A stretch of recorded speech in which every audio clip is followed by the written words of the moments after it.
প্রিয় স্টুডেন্টরা, আশা করি তোমরা সবাই ভালো রয়েছো। আজকে আমি হাজির হয়েছি ক্লাস 8 জিওগ্রাফি নিয়ে। আমরা আজকে আলোচনা করব পৃথিবীর অন্দরমহল, অর্থাৎ তোমাদের ফার্স্ট টপিকের প্রথম যে অধ্যায়তে রয়েছে সেটা হচ্ছে পৃথিবীর অন্দরমহল।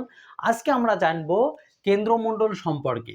আমরা ইতিপূর্বে দুটি ভিডিও দিয়েছি, একটা শিলামণ্ডল সম্পর্কে, একটা গুরুমণ্ডল সম্পর্কে। আজকে আমাদের আলোচনা হলো না কেন্দ্রমণ্ডল সম্পর্কে। তাহলে চলো সহজেই আমরা এটাকে জেনে নিই।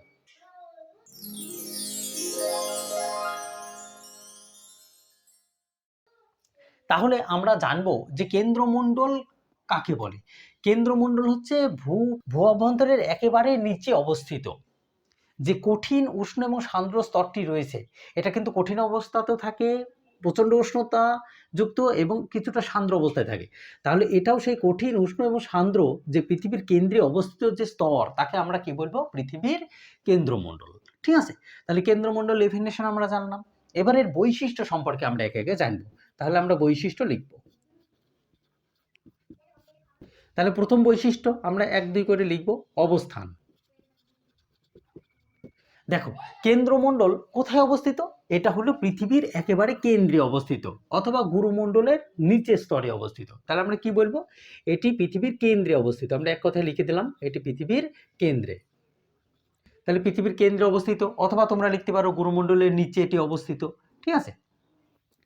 2 নম্বর বৈশিষ্ট্য আমরা কি বলবো? বিযুক্তি। দেখো, এখানে কোন কোন বিযুক্তি রয়েছে?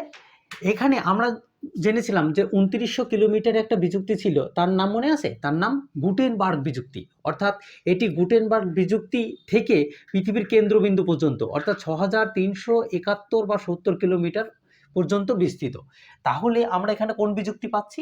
এখানে বিযুক্তি পাচ্ছি গুরুমণ্ডলকে কেন্দ্রমণ্ডল থেকে আলাদা করেছে, সেই বিযুক্তির নাম হলো না গুটেনবার্গ বিযুক্তি। তাহলে গুটেনবার্গ বিযুক্তি আমাদের গুরুমণ্ডল থেকে কেন্দ্রমণ্ডলকে পৃথক করে দিয়েছে।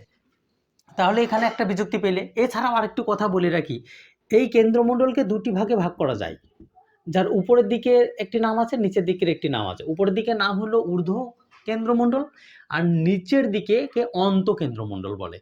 এই কেন্দ্রমণ্ডলকে পৃথক করেছে একটি বিযুক্তি, তার নাম হচ্ছে লেম্যান বিযুক্তি।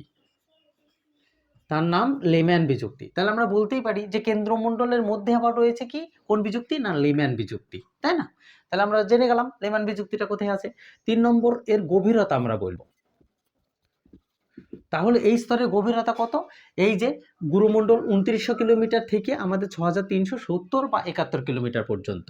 তাহলে আমরা বলবো যে 2900 কিলোমিটার থেকে এটা রয়েছে কত কিলোমিটার? 6370 কিলোমিটার পর্যন্ত।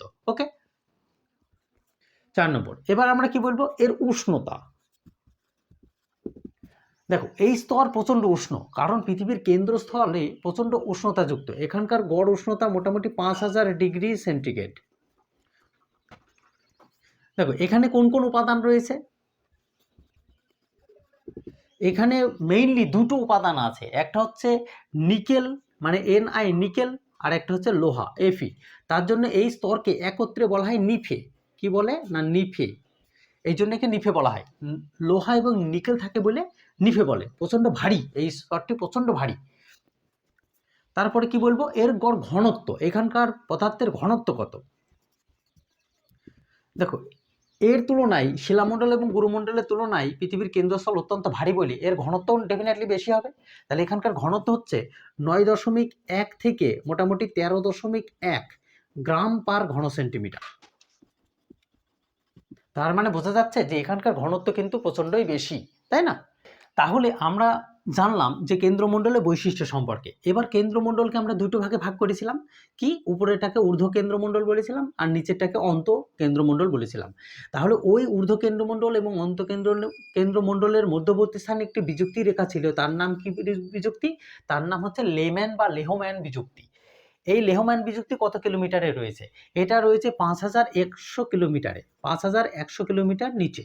অর্থাৎ 2900 থেকে 5100 কিলোমিটার পর্যন্ত যে স্তর রয়েছে তাকে বলা হচ্ছে ঊর্ধ্ব কেন্দ্রমণ্ডল, আর 5100 থেকে 6371 কিলোমিটার পর্যন্ত যে স্তরটি রয়েছে তাকে বলা হচ্ছে অন্ত কেন্দ্রমণ্ডল। বোঝা গেল? আশা করি ভিডিওটি ইনফরমেটিভ মনে হয়েছে। যদি ইনফরমেটিভ মনে হয় তাহলে অবশ্যই চ্যানেলটিকে সাবস্ক্রাইব করে রাখবে, বন্ধুদের মধ্যে শেয়ার করবে।